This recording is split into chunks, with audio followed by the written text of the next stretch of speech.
Welcome to RATNPC study centre.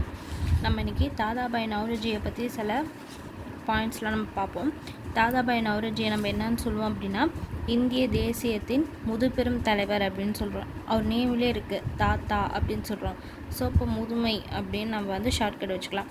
இந்திய தேசத்தின் முதுபெரும் தலைவர் அப்படின்னா தாதாபாய் நவ்ரோஜி. இவர் வந்து 1870களில் பம்பாய் மாநகராட்சி கழகத்திற்கும் நகர சபைக்கும் தேர்ந்தெடுக்கப்பட்டாராம். எப்போ 1870. 1892 இங்கிலாந்து பாராளுமன்றத்திற்கு தேர்ந்தெடுக்கப்பட்டார். எப்போ 1892. இது எப்படி ஞாபகம் வச்சுக்கலாம் அப்படின்னா, 1893 வந்து காந்தி, அவரையும் நம்ம தாத்தா தானே சொல்லுவோம். காந்தியும் என்ன பண்ணியிருப்பார் அப்படின்னா, இங்கேருந்து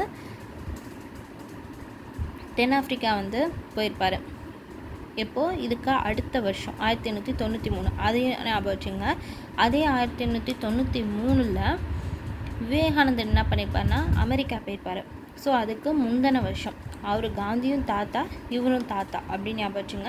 ஸோ அவர் 1893 காந்தி, இவர் 1892 இங்கிலாந்து பாராளுமன்றத்திற்கு தேர்ந்தெடுக்கப்பட்டார்.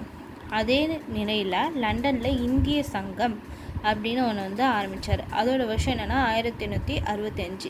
இது எப்படி டிஃப்ரென்ஸ் வச்சுக்கிறீங்க அப்படின்னா, 8க்கும் 6க்கும் 2 டிஃப்ரென்ஸ், 6க்கும் 5க்கும் 1 டிஃப்ரென்ஸ். 1865 கிழக்கிந்திய கழகம் அப்படின்னு பார்த்தோன்னா, கிழக்கிந்திய கழகத்தை நம்ம வந்து எப்படி எடுத்துக்கலாம் அப்படின்னா, 1866ங்கிறது ஷார்ட்கட்டு.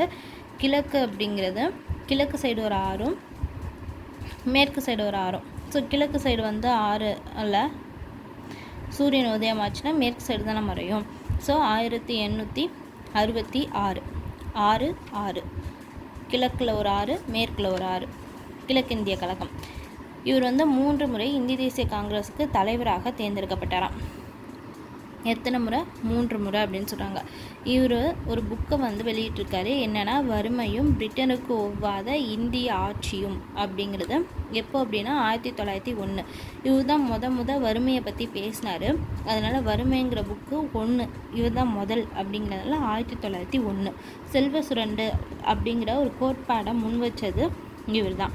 அப்புறமேல் 1835 72 ஒவ்வொரு ஆண்டும் வந்து சராசரியாக 13 மில்லியன் பவுண்ட் வந்து மதிப்புடைய பொருள் வந்து நம்மளுக்கு இங்கிலாந்திற்கு இந்தியாவிலேருந்து ஏற்றுமதி செய்யப்பட்டது அப்படின்னு சொல்லப்படுது. ஒவ்வொரு வருஷமும் 13 மில்லியன் பவுண்டுக்கு. அதுக்கு அவங்க வந்து என்ன ரீசன் சொன்னாங்க, ஏன்னா அந்த பணம் எதுவுமே வந்து நம்மளுக்கு திரும்பி ரிட்டன் ஆகலை.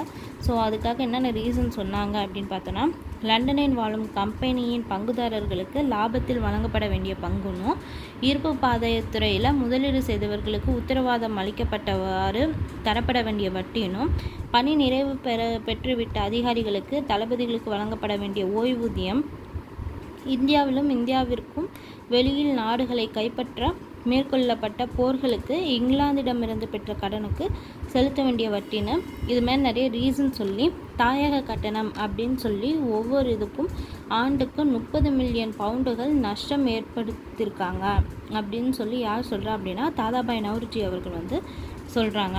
அது மட்டும் இல்லாமல் இவரோட 2 பத்திரிக்கை என்ன அப்படின்னு பார்த்தோன்னா, தாதாபாய் நவ்ரோஜியோடது குரல், இந்தியாவின் குரல். அது மட்டும் இல்லாமல் ராஷ்ட்ர கோப்தார், இது எல்லாமே அவரோட பத்திரிக்கை. இது எப்படி ஞாபகம் வச்சுக்கலாம் அப்படின்னா, தாத்தாவுக்கு குரல் வந்து அந்த அளவுக்கு வரல. ஸோ இந்தியாவின் குரல். ராஷ்ட்ர கோப்தார் அப்படிங்கிறது ரஸ்கை ஞாபகம் வச்சுங்க. தாத்தா என்ன சாப்பிடுவார்? ரஸ்க்கு சாப்பிடுவார். ஸோ தாதாபாய் நவ்ரோஜியோட 2 பத்திரிக்கை இந்தியாவின் குரல், ராஷ்ட்ர கோப்தார். இதில் மொத்தம் எத்தனை இயர் பார்த்துருக்கோம்? 1870, 1892, 1865, 1866, 1901, 1835 72. அவ்வளோதான் ஃப்ரெண்ட்ஸ். இது வந்து ஒன்ஸ் ரீகால் பண்ணிங்க. Thank you friends.